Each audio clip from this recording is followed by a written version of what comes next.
In wrestling, it's often said the big personalities we see their characters having are just them dialed up to 11. But in Toni Storm's case, we've seen her transform from a rocker with a big personality to a timeless character that's larger than life. Toni Storm is a decorated wrestler, made waves in Japan. She got over to NXT, was up on the main roster in WWE, and she always had this rocker persona, this rocker look, which we've seen before. But then she makes her way over to AEW. She's still rocking the rocker look, and she's in the misfit group with the girls, but then they betray her and rob her of the AEW championship. And now, hurt and betrayed, she's this mess of a character. She doesn't really know who she is anymore, and she's acting like a Hollywood star from like the early 20s and 30s. She's referencing old films and even older wrestlers before her time. And we start seeing vignettes of her shot in black and white. And the interviewer at RJ City is getting kind of weirded out, like, okay, what's happening here? And it looks like she's losing her mind. And she gets in RJ's face, and RJ's like, yo, what's going on? You're not even that old. And that's when it clicks, because he's right.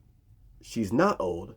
Toni Storm is timeless. We just saw her bring to life this entirely new character, this new persona of herself, this old school filmstress. And it feels sympathetic at first because you're like, oh wow, we were watching someone have this like breakdown, but then you see the end and the catharsis of it, and it is the most brilliant thing in wrestling. I love it. It's a transformation that doesn't get enough credit. And we've seen a lot of good transformations too. We saw Athena transform into the Ring of Honor Forever champion by just straight up knocking bitches out. There was no other way to phrase that. And recently we've seen Naomi transform from her bright glow personality into a darker persona as a heel. Those were all great shifts in personality and temperament, as well as a mentality shift. Toni Storm's shift goes into bringing to life an entirely new character right before our eyes. She changes the way she talks, her mannerisms, and even the way she's shot, because anytime she's on TV, we see her projected in black and white, just like an old school movie star. And this timeless performance of Toni Storm gives us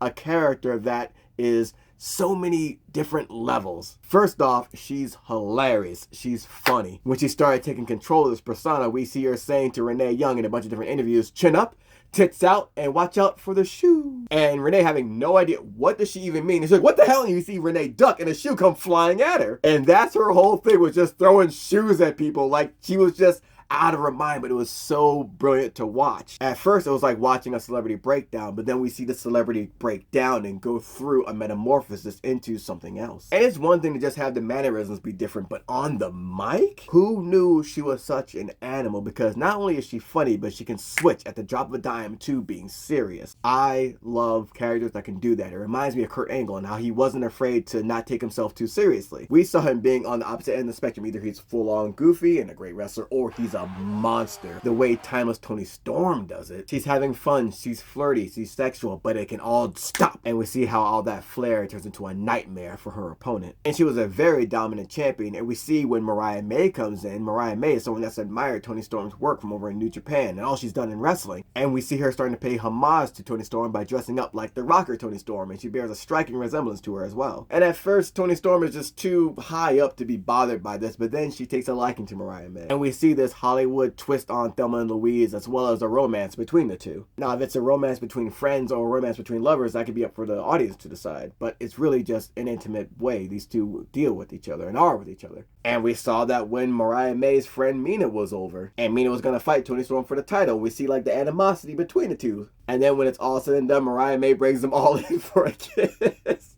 And it all makes sense because it's very Hollywood. And the best part of the tale comes when Mariah May betrays Toni Storm. In wrestling, you know a betrayal might be coming down the line, but you just don't know when it'll happen. And it's always a shock when it does. Or the shock is in how far they take the betrayal as well. And we saw Mariah May bloody up Toni Storm with the high heel end of a shoe. And Toni Storm is gone for months. She's over in Japan. She's over wrestling in Mexico. When we see her come back, she's no longer timeless Toni Storm. She's Toni Storm the Rocker again. And for this Toni Storm, she just got to AEW. All her time as timeless Toni Storm, she doesn't remember or know about. For her, she just got in. And everyone is so confused because she's a multi-time champion, but she's acting like a rookie, coming up and shaking folks' hands, saying what a pleasure it is to meet them and work with them. And we see her doing moves and mannerisms of a rookie, where she's using a small package to roll people up for the win. And folks try to call her out on it, but she doesn't break. She's like, I don't know what you're talking about. Mariah May was on a tear, but these two are going to be head to head now because she becomes the #1 contender, and now she's got to meet Mariah May. Mariah May feels like she can see through all of this. So when she meets this Toni Storm, she's not fooled at all, but Toni Storm is like, oh man, what a pleasure it is to meet you. I don't know what you're talking about. And Mariah May starts dressing her down, but Toni Storm doesn't break. And we see Mariah May just clock her. And as Mariah May walks away, she talks about making her remember what happened. And then we see Toni Storm get up very slowly and ask Mariah May, and what makes you think I've forgotten? Oh,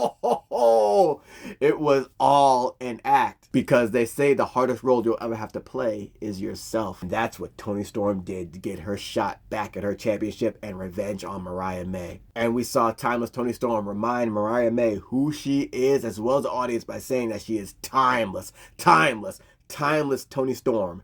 And she's gonna rip her tits off. She runs it back with Mariah May and gets her championship back by winning with a small package. And when I tell you that the mic work is next level, because at AEW Dynamite the following week, she gets on TV and she says, they say the best things come in small packages. Well, darling, you should have worn protection because I railed you with the biggest package there's ever been. You never know what she is going to say. Girl was on the mic challenging everybody like nobody swings like Toni Storm. So ladies, put your keys in the bowl and let's get this orgy started. Ma'am, it will be sweaty and it will be messy, but it'll always be timeless.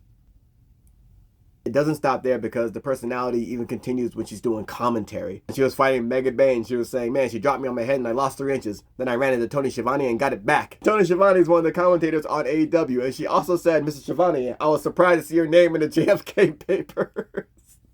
Tony was like, yeah, I was 3. But I love how she can be so lighthearted and able to fit in so much humor as well. She's just so quick, so witty, and so funny. But I also love how calm she is as well. When she was doing the final chapter with Mariah May and Mariah May attacked her, we see them sit down in an interview together and Renee Paquette is between them. They agreed to no physical violence and we see Mariah May just spit this water right on Toni Storm. Renee's like, what the hell? And Toni Storm doesn't budge. She doesn't get upset. All she says is, it's nice to know you still care. We see the wreck that Mariah May has become, having lost a championship. She keeps saying that Toni never knew how to write an ending, so they're going to do a Hollywood ending. That's going to be their last match. And isn't this what Toni wanted in the end anyway? She makes this like heartfelt plea, and Toni is quiet until she stops. And then Toni just looks at her and tells her, you don't deserve the dignity of death.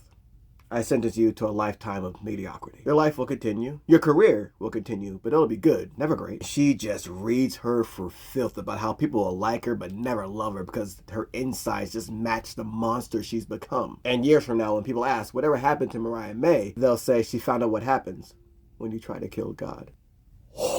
And then they both stand up and get in each other's faces, and Renee Paquette stands up too, and she's like, I pray that neither of you seriously get hurt. And without breaking eye contact, they both say at the same time, pray for her. That match was insane. A great wrestling match mixed in with a great street fight. At one point, they both tape up their wrists and dip it into a bucket of glass, and they get it rocking. And in the end, Toni Storm gets the pin, but we see her over Mariah May in this like intimate pose and with the spotlight down on them for this Hollywood ending. And what I love about Toni Storm's character is how she puts over the opponent she's facing as well. Because when she talked about her time away in Japan, she was talking about facing these young upstarts. And then she's like, I went down to Mexico, I faced this young upstart. She beat the hell out of me. The way she talks on the mic is just ridiculous. If I tune in for something on AEW, I'm tuning in to see Toni Storm, and I'm tuning in to see, okay, what's she gonna say next? Because it's not all just one-liners and flirty lines. She's legit doing poetry on the mic. Because when she went against Megan Bain, who I talked about earlier, she presented a challenge for Toni because this is someone that's physically bigger, someone that's physically stronger. Your girl got dressed up like Rocky for the occasion, and Megan Bain is called the Megasis, like they're taken from mythology, and we see Toni Storm cut this crazy Greek mythology promo. Toni Storm just looks dead at the camera and says, who died and made you God?